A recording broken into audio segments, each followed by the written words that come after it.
வாழ்க வளமுடன்! பேராசிரியர் டாக்டர் துரை லோகநாதனின் தமிழ் புத்தாண்டு வணக்கங்கள். வாழ்வியல் சிந்தனையில் இன்றைய சிறுகதை தலைப்பானது தோழமை என்பதாகும். என் சிறுகதைகளை நாளும் கேட்டு மகிழ்கின்ற தோழமை உள்ளங்களுக்கு என் நெஞ்சார்ந்த வணக்கங்களையும் தெரிவித்துக் கொள்கின்றேன். வாருங்கள் தோழமை உள்ளங்களே, தோழமை கதைக்குள் செல்வோம். அன்று அதிகாலை வேளையில் சுமார் 6 மணி அளவில் நடைபயிற்சி செய்து கொண்டிருந்தேன். அப்போது என் பின்னால் யாரோ ஒருவர் வருவதை உணர்ந்து திரும்பி பார்த்த நான் தூரத்தில் ஒரு பெரியவர் வருவதை தெரிந்து கொண்டேன். அந்த பிராமண பெரியவரை உற்று பார்த்தேன். அவருக்கு வயது 80 தாண்டியிருக்கும் என்றும் நினைத்தேன். அவரும் ஆமை வேகத்தில் நடைபயிற்சி செய்து கொண்டு என்னையும் விடாது ஒரு பார்வை பார்த்தவாறு என் அருகே மெதுவாக நகர்ந்து வந்து கொண்டிருந்தார், நோட்டமிட்டவாறு என்பதையும் கவனித்தேன். காலை மாலை வேளைகளில் அந்த பெரியவரும் விடாது தன் நடைபயிற்சியை செய்து கொண்டிருந்தார் என்னுடன் சேர்ந்து.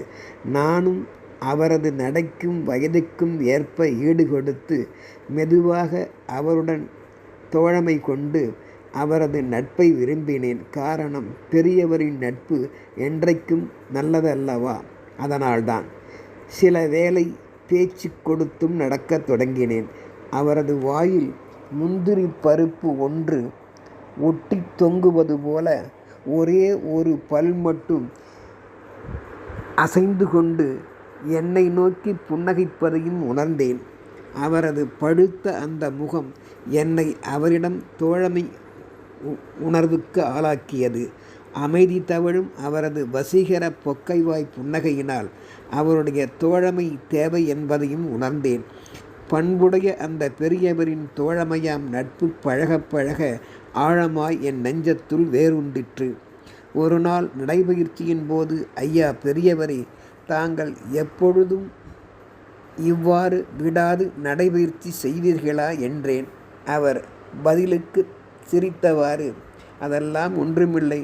உடல் சோர்வாய் ஆகும்போது மட்டும் தேவையெனில் காலை மாலை சிறிது நேரம் நடப்பேன். உழைக்கும்போது அவ்வாறெல்லாம் பொருள்படுத்த மாட்டேன். இப்பொழுது நான் ஓய்வாக இருப்பதால் தேவையான நேரங்களில் மட்டும் நடக்க கற்றுக்கொண்டேன். அவர் கூறியதை எண்ணி வியந்து போனேன்.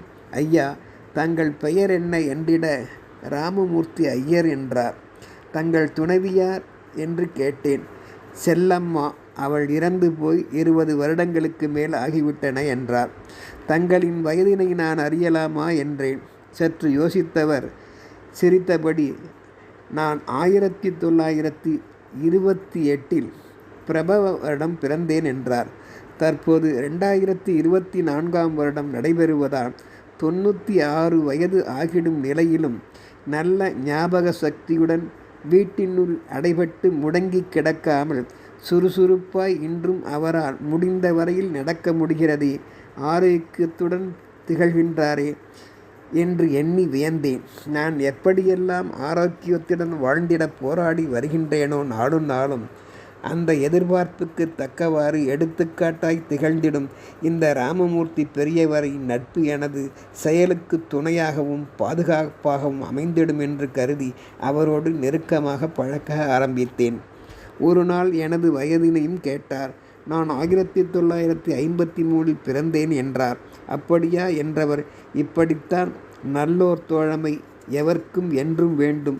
சிரித்து பேசி மகிழ்ந்து நெடுநாள் தோழமை உணர்வுடன் வாழ வேண்டுமென்றும் ஆசீர்வதித்தார். இல்லை, வாழ்த்தினார் என்றே சொல்ல வேண்டும். உடனே நான், ஐயா, உங்கள் நட்பு எனக்கு கிடைத்தது நான் செய்த பூர்வீக புண்ணியமே என்றேன். அவரோ அதை எண்ணி வியந்து சிரித்தவாறு, தம்பி, நட்பு என்பது சிரித்து பேசி பொழுதுபோக்கி மகிழ்வதற்கு மட்டும் இல்லை. ஒருவன் அளவுக்கு மீறி சிரித்து களிப்பில் தன்னை மறக்கும்போது அத்தகையவரை திருத்தி நல்வழி காட்டவும் சிறந்த தோழமை நட்பு தேவைப்படுகின்றது என்பதை நீ உணர வேண்டும் என்றவர். ஒருவரின் சொற்களால் இன்பமும் துன்பமும் வருவதை மாறி மாறி ஏற்படுவதை நாம் உணரலாம். அப்படி இன்பம் துன்பத்தில் பங்கேற்பதையும் நட்பு நமக்கு காட்டி நிற்கும் என்றார். அவரது கூற்றை நான் ஆழமாக சிந்தித்தேன், உணர்ந்தேன். மேலும் ஒரு நாள், ஐயா, தங்களின் 96வது வயது வரை வாழ்ந்த வாழ்க்கையில் உங்கள் ஆரோக்கியத்திற்காக எவற்றையெல்லாம் கடைபிடித்தீர்கள் என்றேன். டீ, காபி, பால் முதலியவற்றை தவிர்த்தீர்களா? யோகா செய்தீர்களா? ஒருவேளை உணவாம் யோகி நிலைக்கு பயிற்சி மேற்கொண்டு வருகின்றீர்களா? சர்க்கரை வியாதி வராமல் இருக்க இனிப்பு பொருட்களை தவிர்க்கின்றீர்களா? மைதா, அரிசி, மா, வாழை, பலா ஐட்டங்களை நீக்கி வாழ்கின்றீர்களா? மனதை எப்பொழுதும் கட்டுப்படுத்தி வைத்துள்ளீர்களா என்றெல்லாம் கேள்விக்கு மேல் கேள்வி கேட்டுக்கொண்டே நான் அவரை நோக்கினேன். என்னையும் ஒரு மாதிரியாக பார்த்தவர் சிரித்து கொண்டே, தம்பி, முதலில் ஒன்றை நீ புரிந்து கொள். நீண்ட நாள் மகிழ்ச்சியாக வாழ நீ மகிழ்ச்சியாக வாழவும் வேண்டும், பிறரை மகிழ்ச்சிப்படுத்தவும் நீ தெரிந்து கொள்ள வேண்டும். நம் மனதிற்கும் உடலுக்கும் ஏற்ற உகந்த செயல்களில் நீ முதலில் ஈடுபட வேண்டும். மேலும் நீ புத்திசாலியாக இருந்தாலும் சில இடங்களில் முட்டாளாய் நடிக்கவும் கற்றுக்கொள்ள வேண்டும். அப்பொழுதுதான் வாழ்க்கையில் நிறைய அறியாத பிறவற்றையெல்லாம் நாம் நன்கு கற்றுக்கொள்ள முடியும். அது மட்டுமல்ல தம்பி, வாய்விட்டு சிரித்தால் நோய்விட்டு போகும் என்பதை நீயும் அறிந்திருப்பாய். மிக மகிழ்ச்சியான விஷயம் என்பது ஒருவரின் தூய நல்ல சிரிப்பு மட்டுமே தம்பி. அதைவிட நீ அறிய வேண்டியது ஒன்று உள்ளது. ஒருவருடைய உண்மையான மனமகிழ்ச்சிக்கு நீயே காரணமாகவும் அமைந்திருந்தால் நீயும் நானும் கூட நீண்ட நாள் வாழ முடியும். தீய நட்பு உடையவரை ஒரு நாளும் திருத்தவே முடியாது தம்பி, எதிர்பார்க்காதே. மற்றவரை துன்புறுத்தினால் நீயேதான் முதலில் அழிந்து போவாய். அது மட்டுமல்ல, உன் ஆரோக்கியத்தையும் இழந்து விடுவாய். நானோ பதிலுக்கு பெரியவரை பார்த்து, அது எப்படி என்றேன் ஐயப்பாட்டுடன். சிரித்த பெரியவர், தம்பி, வாழ்வில் எவர்க்கும் செயல் என்பது ஒன்றுதான். என்ன, எங்கேயோ பார்க்கிறாயே தம்பி, என்னை பார், நான் என்ன சொல்கிறேன் தெரிகிறதா? வாழ்வில் எவர்க்கும் செயல் என்பது ஒன்றுதான். ஆனால் அதன் விளைவுகள் தான் வெவ்வேறாக அமைந்து விடுகின்றன. எவ்வாறு என்றால், பறவை கூட்டில் ஒருவன் கல்லெறிந்தால் என்னாகும்? அந்த கூட்டில் உள்ள பறவை அல்லது பறவைகள் ஓடிவிடும், சில ஆட்களைப் போல. ஆனால் தேன்கூட்டில் கல்லெறிந்தால் நீதான் முதலில் ஓட வேண்டும். புரிந்து நடந்தால் மன இறுக்கம் ஏற்பட வாய்ப்பு இல்லை என்றவரை நோக்கி நான் ஆழ்ந்து யோசித்த நான் பல பல சிந்தனைகள் மூழ்கி விழித்தேன், வியந்தும் போனேன். மேலும் ஒரு நாள் அந்த பெரியவரை ஒரு திருமண வீட்டில் சந்தித்தேன். தூய அன்பால் பக்கத்து இருக்கையில் அமர்ந்து உரையாடினோம். ஐயா, உணவு கட்டுப்பாடு என்பது தங்களுக்கு எப்படி என்றேன். ஓ, அதுவா, கட்டுப்பாடா? அதெல்லாம் ஒரு மண்ணாங்கட்டியும் எனக்கு கிடையாதுப்பா. திட்டமிட்டபடி நல்லா உழைப்பேன், பசி எடுக்கும், சாப்பிடுவேன். இப்பெல்லாம் பசி எடுத்தால் மட்டும் சாப்பிடுவேன். பசி எடுக்கவில்லை என்றால் எதனையும் தொடவே மாட்டேன். உறங்கச் செல்வதும் அப்படித்தான். உறக்கம் வந்தால், சோர்வாக இருந்தால் மட்டும் சற்று ஓய்வும் நிம்மதியான உறக்கமும் மேற்கொள்வேன், அவ்வளவுதான். ஆனால் ஒன்றப்பா, சாப்பிட்ட உடனேயே தண்ணீர் நிரம்ப குடிக்கவே மாட்டேன். எவரும் அதை கையாள வேண்டும். சிறிது அரை மணி நேரம் கழித்தோ 20 நிமிடங்கள் கழித்தோ வேண்டுமானால் தண்ணீர் பருகலாம். அதைவிட ஒன்று, தாகம் வறட்சி ஏற்படும் போது மட்டுமே தண்ணீர் அருந்துவது தவறே இல்லை. பசித்து புசித்தல் நல்லது என்றார். அறுசுவை உணவு வளரும் நிலையில் எவர்க்கும் இளம் வயதில் தேவையே. ஆனால் நம் வயதிற்கு ஏற்ப செரிக்கும் உணவுகளை மட்டுமே எப்பொழுதும் எடுத்துக்கொள்ள வேண்டும். நல்ல காற்று, சூரிய ஒளி உடலுக்கு மிகவும் நல்லது. கூழ் ஆனாலும் குளித்தே குடிக்கவும் வேண்டும். உடலும் மனமும் ஏற்றுக்கொண்டால் மட்டும் நாம் விரும்பிய பொருளை சாப்பிடுவதில் ஒரு நாளும் தவறு இல்லையப்பா. செரிமானம் ஏற்படாமல் சாப்பிடுபவனுக்கு மட்டும் வாய்வும் வாழ்வில் தொல்லையும் மிகவும் ஏற்படும். தேவையில்லாமல் பேசிக்கொண்டே இருப்பதும் மற்றவர் முகமானது சுளிக்கும் வரையில் பேசிக்கொண்டே பிறரை வருந்தச் செய்வதும் மாபெரும் தவறு அப்பா. அதனால் அதிகம் பேசுபவர்களுக்கே வீண்வழி ஏற்படவும் வாய்ப்பு உண்டு. சுருக்கமாகச் சொன்னால் சுருங்கச் சொல்லல் விளங்க வைத்தலே நல்லது. இலக்கணப்படி எல்லார் மகிழ்ச்சிக்கும் சிரிப்புக்கும் நாமே காரணமாக இருப்பதும் நல்லது. அதனால் நீண்ட நாள் நாம் அந்த மகிழ்ச்சியில் வாழ்ந்திடவும் வழிவகுக்கும். வேறு ஒன்றும் மற்றபடி திட்டமிட்டபடியெல்லாம் கடினமான பயிற்சிகள் எதுவும் எனக்கு கிடையாதப்பா என்றார் அடக்கமாக.